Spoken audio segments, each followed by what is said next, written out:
All right, today we're jumping into something, well, it's a pretty radical new idea for taking back our digital lives. It's a whole framework that tries to manage the three things that pretty much define our entire existence: our time, our money, and our energy. Yeah, it's ambitious, maybe a little wild, but it might just flip how you think about being online. So let's get into it. But before we dive in, let me ask you something. What is the one resource you give away constantly, every single day? The one that companies are literally mining from you, but you have almost zero tools to manage or even really measure? You guessed it. It's your time and your attention. I mean, just think about it for a second. We have these massive global banking systems for our money. We've got incredibly complex grids for our energy. But for our attention, it's the Wild West. It's a free-for-all where our focus is the gold, and everyone's rushing to mine it for profit with basically no rules. So let's start right there, with time. The first part of this TME system tackles this problem head-on. And it does it by proposing a completely new way to think about our time online. It's a system called ad address, and the core idea here is, honestly, revolutionary. What if your attention was treated like actual currency? Imagine that instead of just giving it away for free, every minute you spend watching a video or reading an article actually earns you a real quantifiable credit. It's all about flipping the script so that you, not just the big platforms, get the value from your own attention. So how in the world would that work? Well, it's broken down into a three-tiered system. First, you earn what's called free credit just by doing what you already do, consuming content. Then you can actually pool that credit with other people to form community credit, which gives you a much louder collective voice. And finally, being realistic, the system includes paid credit. So people who want to use money to have influence still can, but, and this is the key, it's all completely transparent and on the record. And all of this leads to a pretty provocative principle at the very heart of the system. You must earn the right to speak online. The idea here is that influence shouldn't just be a free-for-all for whoever shouts the loudest. No, it should be directly tied to a proven investment of your time and attention. Put simply, you have to do the work to have a voice that actually matters. Okay, let's see how this could play out in the real world. Let's say we have Sarah. She's an urban planner, and she spends 6 months deeply researching local transit policy. Under this address system, she doesn't just have an opinion, she has verified credit. So when her city proposes a new transit plan, her feedback isn't just another comment in a sea of noise. No, it carries documented weight because she has literally proven she's invested the time.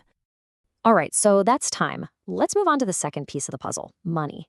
If ad address helps organize your time, the next part, Trademan, wants to do the exact same thing for your finances by cutting through all the noise and complexity of the financial world.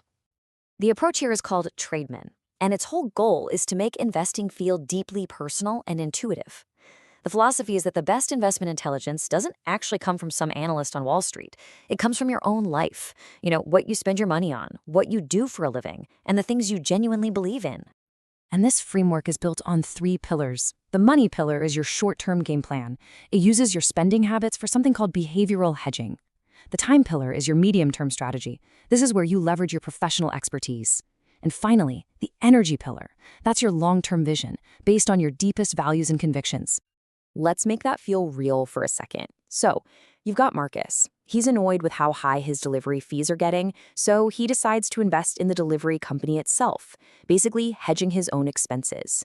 Then there's Priya. She's a supply chain expert, so she uses her inside knowledge to spot these undervalued medical suppliers that nobody else sees. And then there's David, who invests in solar, not just for the profit, but because of a deep, long-term belief that we have to do something about climate change. See? Each one is investing from their own unique lived experience. Okay, now for the third, and I've got to say the most ambitious part of this entire system. It tackles energy, but it's not what you think. It's not about power grids. It's about the engine that powers our entire digital world, artificial intelligence.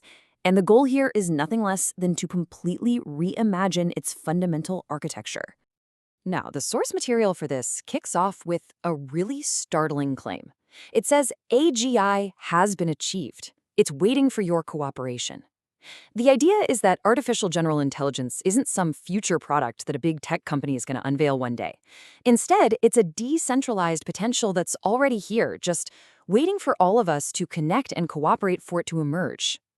The difference between what we have now and this vision of a Freedom OS is, well, it's night and day.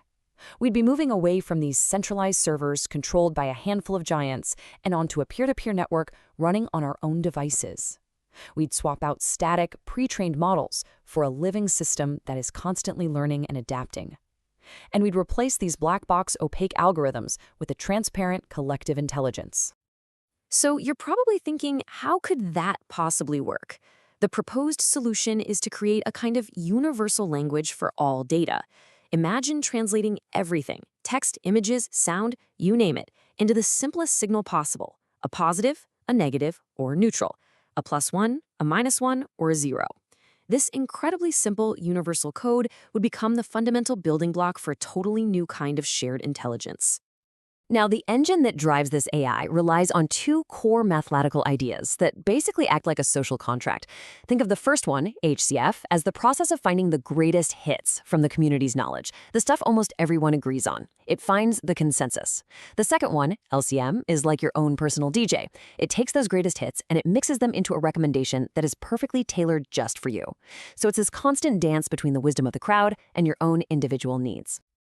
Okay, so we have a system to put a value on our time, a framework to invest based on our own lives, and a decentralized AI to power the whole thing. So when you put it all together, what does this really mean for our freedom? Because it's not nearly as simple as it sounds. This system is not some perfect utopia. It is packed with deep, unresolved tensions. I mean, does earning the right to speak just create a new kind of digital class system? Is giving up total access to our data a fair trade for empowerment? And does a system that makes every single interaction, every moment, transactional, does that truly set us free? Or does it just build a more sophisticated, more comfortable cage? And that brings us to the final, critical question that hangs over this whole thing. Is making our lives perfectly legible, measurable, and transactional the true path to digital freedom? Or is it the blueprint for a more perfect, more elegant prison? That's the paradox right at the heart of the system, and it's a question we all need to start thinking about as we build the future of the internet.